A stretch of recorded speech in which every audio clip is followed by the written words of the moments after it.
Emakosini bogogo nabomkhulu. So today we're going to be talking about Isithunywa Sezulu, right?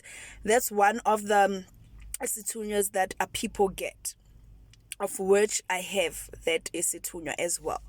Now, Isithunywa Sezulu, guys, Isithunywa Saphezulu. Isithunywa esidinga umkhuleko, isithunywa esikhuleka ngendlela eyisimanga. Isithunywa esiza ngobuprofethi as well, right? So Isithunywa Sezulu most of the time ukuze siphakame sidinga impophoma. Reason why sidinga impophoma in English, it's a waterfall. It's that water that comes from above iyehlelela phezulu, right? So like it's a symbol ukuthi siyayehla, right? Ufanele ube umuntu ohamba amanzi kakhulu impophoma ukuthi lamanzi akushaye la ekhanda ukhayikhayi kuze kuvuleke noma kuze kuchacheke lesithunywa, right? You are a person who resonates well with rain. Reason why amanzi wemvula aphuma phezulu. That's why you will see ukuthi magneta ubana this feeling yokuthi ish ngathi ngaya ngaphandle ngikhuleke noma umuntu othanda imvula ngendlela eyisimanga. But before uphakamisa noma usukumisa noma ulungisa isithunywa sakho, you will be a person who's afraid of heights. Mina isithunywa sami masicala, I was afraid of heights to the point ukuthi ngelinye ilanga I remember I was at work, so I had to attend this important meeting, right? Makufanele ngattend this important meeting, I'm like, okay, I can grab a taxi during lunch, then I know a taxi izongibeka la M1 taxi that is going back to Joburg from Woodmead. Izongibeka ku N1, I'm going to Rosebank, so mine is to just ngiyehle lapho bese ngijump bridge. Do you know ukuthi that's when I realized ukuthi this thing is very serious, because I would get panic attacks when it comes to heights.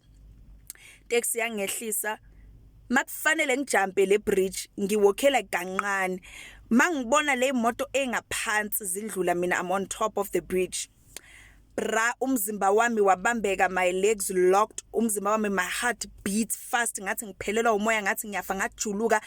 It was the first time experiencing that thing, and I always knew ukuthi no, now why sengisaba ama heights, like mabathi ngidlula bridge, I'm scared ukudlula bridge. Mabathi things that I used to do ngikhula, but manje lesithunywa masesiphakama sengiyasaba.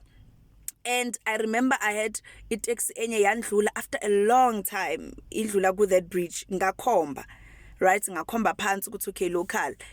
Ngathi malini bathi 13 rand ngakhokha, mayiceda ungidlula ibridge ngathi ngicela ungidlula. Literally ngiceda ukungena.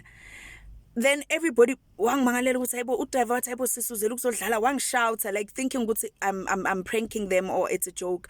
Ngathi no driver, it's not a joke, like ngangisaba, like I couldn't ngijumpe bridge, ngiyasaba, you know. But the driver could see the sincerity in my eyes. What? Okay, it's fine, don't pay, ungakhokhi.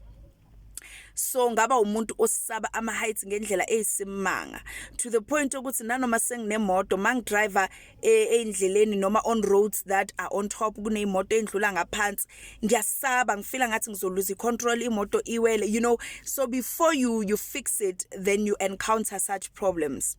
And uba umuntu osaba lightning ngendlela eyisimanga. I used to be scared of lightning, kanti ngisaba amandla ami, because remember mawuyingane enesithunywa saphezulu, makushaya lightning, that's when you have power. In actual fact, makushaya lightning, that's when you should pray.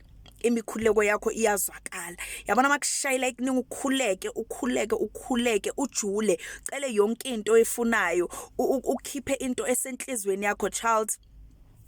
Bazothi uyathakatha ungathakathi, bazothi uyathakatha ungathakathi, ungawuthinta umuthi nje. Abantu bakusukela bathi hayi wena uyathakatha, inyanga uyahamba inkulu, kanti cha, angihambi inyanga.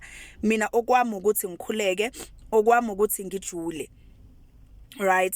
So isithunywa sezulu ke leso saphezulu, isithunywa sezulu, isithunywa saphezulu. Ngiyakutshela guys, spirituality, it's very nice and it's very creative, and the more you learn about yourself, the better.